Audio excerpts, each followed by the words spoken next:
চাওক পাপৰি ইয়াতে আপুনি ইতিমধ্যে উল্লেখ কৰিছে যে কালি যেনেধৰণে জ্যেষ্ঠ কংগ্ৰেছী নেতা পৱন সিং ঘাটোৱাৰে মুকলিকৈ আসাম ব্ৰাঞ্চৰ ইণ্ডিয়া টি এছ'চিয়েশ্যনৰ যি আসাম ব্ৰাঞ্চৰ শাখা আছিল তাৰ মুখ্য কাৰ্যালয়তে যিখন সভা আছিল সেই সভাতে মুকলিকৈ প্ৰশংসা কৰিছে আৰু তেখেতে এটা কথা কৈছে যে পুনৰবাৰ তেখেত নিশ্চিত যে সৰ্বানন্দ সোণোৱাল মোদী মন্ত্ৰীসভাৰ এজন সক্ৰিয় মন্ত্ৰী হ'ব আৰু তাৰ সমান্তৰালভাৱে চাহ জনগোষ্ঠীৰ যিসকল ৰাইজৰ যিসমূহ সমস্যা সেই সমস্যাৰাজিক তেখেতে প্ৰধানমন্ত্ৰীৰ আগত ক'বলৈ সৰ্বানন্দ সোণোৱালক আহ্বান জনাইছে আৰু তাতে এটা কথা স্পষ্ট হৈ পৰিছে পাপৰি যে সেইজনেই পৱন সিং ঘাটোৱাৰ যিজন পৱন সিং ঘাটোৱাৰক 2004 চনত যেতিয়া প্ৰথমবাৰৰ বাবে সাংসদ হৈছিল সৰ্বানন্দ সোণোৱাল তেতিয়া পৱন সিং ঘাটোৱাৰকেই কিন্তু পৰাস্ত কৰি ডিব্ৰুগড় লোকসভা সমষ্টিৰ প্ৰতিনিধিত্ব কৰিছিল সৰ্বানন্দ সোণোৱালে তাৰ পৰৱৰ্তী পৰ্যায়ত তেওঁলোকৰ মাজত ৰাজনৈতিক যিটো শত্ৰুতা সেই শত্ৰুতা আছে ৰাজনৈতিকভাৱে তেওঁলোক প্ৰতিদ্বন্দ্বী কিন্তু ৰাজনৈতিকভাৱে প্ৰতিদ্বন্দ্বী হ'লেও কালি মঞ্চত তেখেতে কিন্তু কিছু ৰাজনৈতিক কথা বতৰা পৱন সিং ঘাটোৱাৰে সৰ্বানন্দ সোণোৱালক লৈ যেনেধৰণে মুকলি প্ৰশংসা কৰিলে তাৰ পিছতেই ৰাজনৈতিকভাৱে যথেষ্ট চৰ্চা হৈছে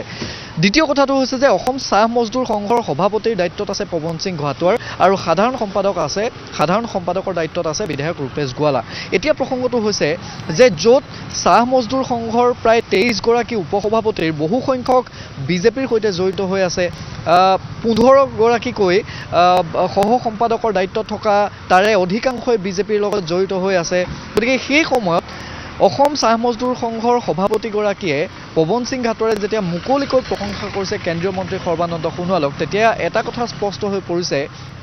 যে কংগ্ৰেছে মিত্ৰ দলৰ জৰিয়তে তেওঁলোকে যেনেধৰণে প্ৰাৰ্থী প্ৰক্ষেপ কৰিছে বা প্ৰাৰ্থী প্ৰক্ষেপ কৰাৰ পিছত কংগ্ৰেছৰ যিটো অসন্তুষ্টি সেই কংগ্ৰেছৰ অসন্তুষ্টি কিন্তু বাৰুকৈ একেবাৰে স্পষ্ট হৈ পৰিছে কাৰণ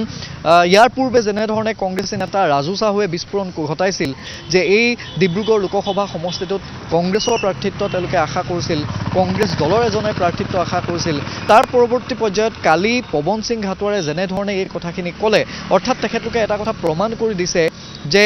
যদিও বা প্ৰক্ষেপিত প্ৰাৰ্থীজন মিত্ৰ দলৰ হয় কিন্তু কংগ্ৰেছৰ ফালৰ পৰা কেনেধৰণৰ সমৰ্থন পাব সেই কথাটোৱে কিন্তু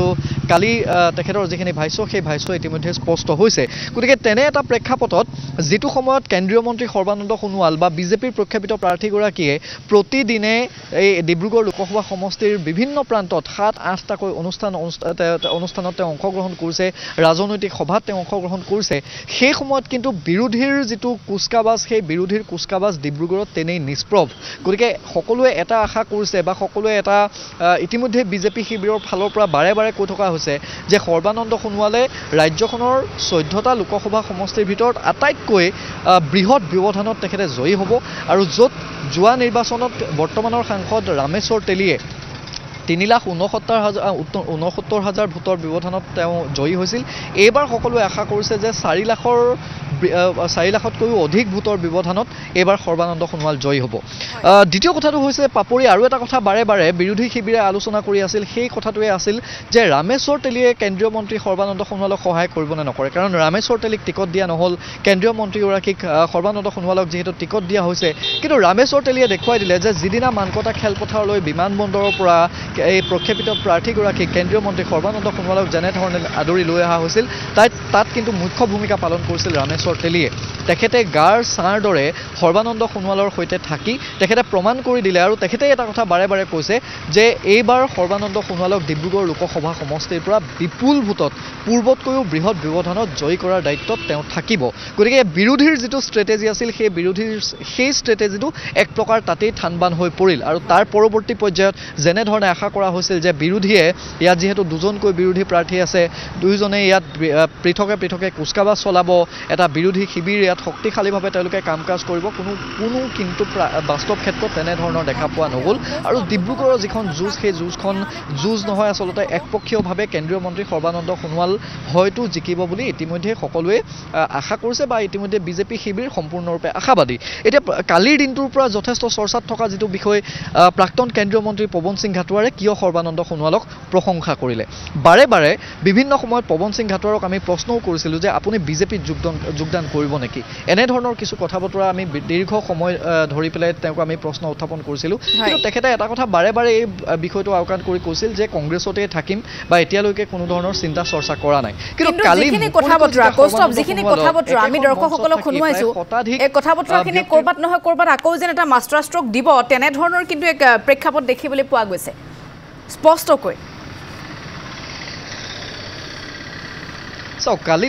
কালি তেওঁৰ যিটো ভাষণ সেই ভাষণটোৱে আচলতে এটা মাষ্টাৰ ষ্ট্ৰক ৰাজনৈতিক মহলৰ বাবে আৰু ডিব্ৰুগড় লোকসভা সমষ্টিৰ নিৰ্বাচনত যিটো সময়ত বিজেপিৰ প্ৰাৰ্থীগৰাকীক দেখা পাইছোঁ বা বিজেপিৰ প্ৰতিজন দলীয় নেতা কৰ্মীয়ে যেনেধৰণে হোমৱৰ্ক কৰি নিৰ্দিষ্ট এটা ষ্ট্ৰেটেজিৰে তেওঁলোকে আগবাঢ়িছে সেই সময়ত প্ৰাক্তন কেন্দ্ৰীয় মন্ত্ৰী পৱন সিং ঘাটোৱাৰ বা জ্যেষ্ঠ কংগ্ৰেছী নেতা পৱন সিং ঘাটোৱাৰে মুকলিকৈ এনেধৰণে সৰ্বানন্দ সোণোৱালক প্ৰশংসা কৰা বিষয়টোৱে এইবাবেই চৰ্চা লাভ কৰিছে কাৰণ ৰাজনৈতিক বৈৰী ইজনে সিজনৰ সম্পূৰ্ণ প্ৰতিদ্বন্দ্বী এবাৰ যদি ক'ৰবাত হাৰিছে এবাৰ তেওঁ কোনোবা জিকিছে এনেধৰণৰ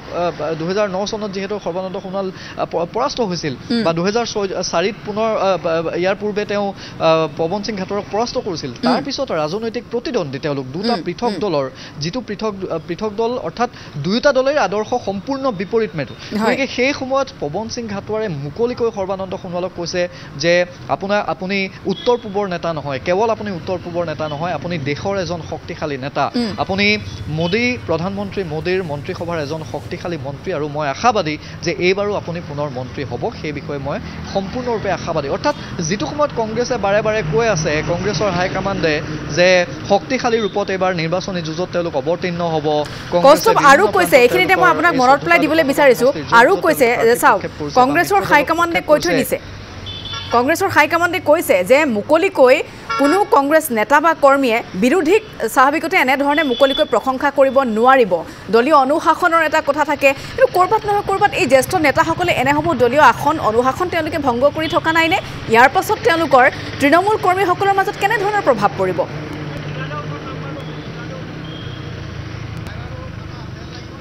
চাওক মই সেই কথাটোকে ইতিমধ্যে পাপৰি উল্লেখ কৰিছোঁ যে য'ত পৱন সিং ঘাটোৱাৰ দৰে ব্যক্তিয়ে অসম চাহ মজদুৰ সংঘৰ লাখ লাখ শ্ৰমিকক য'ত প্ৰতিনিধিত্ব কৰে সভাপতি হিচাপে তেওঁৰ সৈতে লাখ লাখ তৃণমূল পৰ্যায়ৰ কৰ্মী আছে গতিকে সেইসকল কৰ্মীয়ে যেতিয়া নেতাই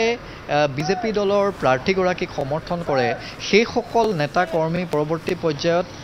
কাক সমৰ্থন কৰিব সেই বিষয়টো ইতিমধ্যে স্পষ্ট হৈ পৰিছে গতিকে কংগ্ৰেছৰ হাইকমাণ্ডে যিমানেই যি নকওক কিয় আজিৰ পৰা কেইটামান দিনৰ পূৰ্বে আমি দেখিছোঁ যে যোৰহাটত ৰাণা গোস্বামীয়ে গৈ বিজেপিত পোনে পোনে যোগদানেই কৰিছে আমি দেখিছোঁ যে সুৰুজ দিহিঙীয়াৰ দৰে উজনি অসমৰ এজন কংগ্ৰেছী নেতা তেওঁ গৈ ইতিমধ্যে যোগদান কৰাৰ দৰে হৈছে তেওঁ বহিষ্কাৰ কৰিছে মুকলিকৈ এক প্ৰকাৰ বিজেপিক ইজনৰ পিছত সিজন নেতাই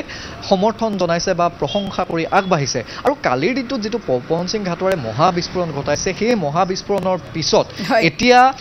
বিৰোধী শিবিৰ কেনেধৰণৰ তেওঁলোকৰ নিৰ্বাচনী কুচকাৱাজ চলিছে কি পৰ্যায়ত চলিছে আৰু কেনে এটা দুৰ্বল স্থিতিত তেওঁলোকে আছে সেই বিষয়টো ইতিমধ্যে স্পষ্ট হৈছে আৰু এনেকুৱা এটা সূচাইছে যে দুজনকৈ ডিব্ৰুগড়ত কংগ্ৰেছৰ জ্যেষ্ঠ নেতা ৰাজু চাহু আৰু পৱন সিং ঘাটোৱাৰে এনেধৰণৰ মহাবিস্ফোৰণ ঘটোৱাৰ পিছত তেওঁলোকে যে তেওঁলোকৰ যিগৰাকী প্ৰক্ষেপিত মিত্ৰ দলৰ প্ৰাৰ্থী সেই মিত্ৰ দলৰ প্ৰাৰ্থীগৰাকীক যে কোনো ধৰণৰ সমৰ্থন আগ নবঢ়ায় তেওঁলোকে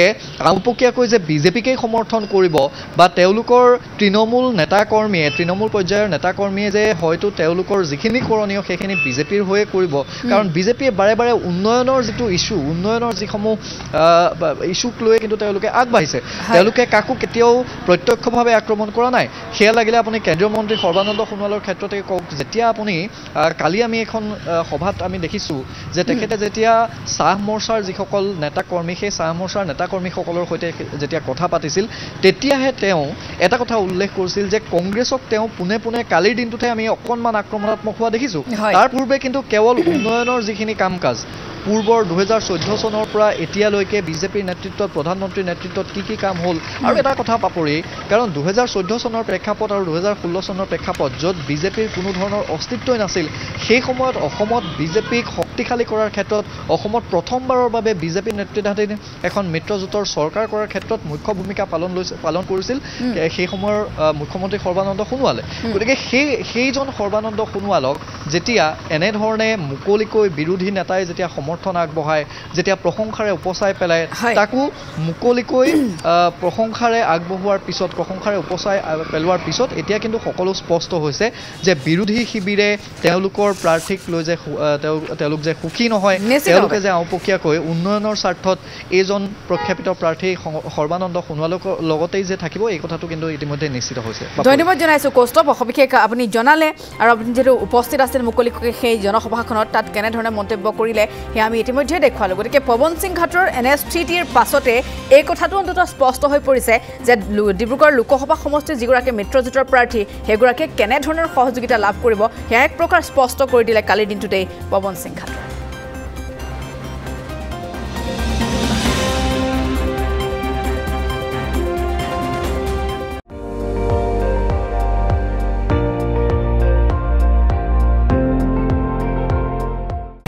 আপুনি চাই আছে ND24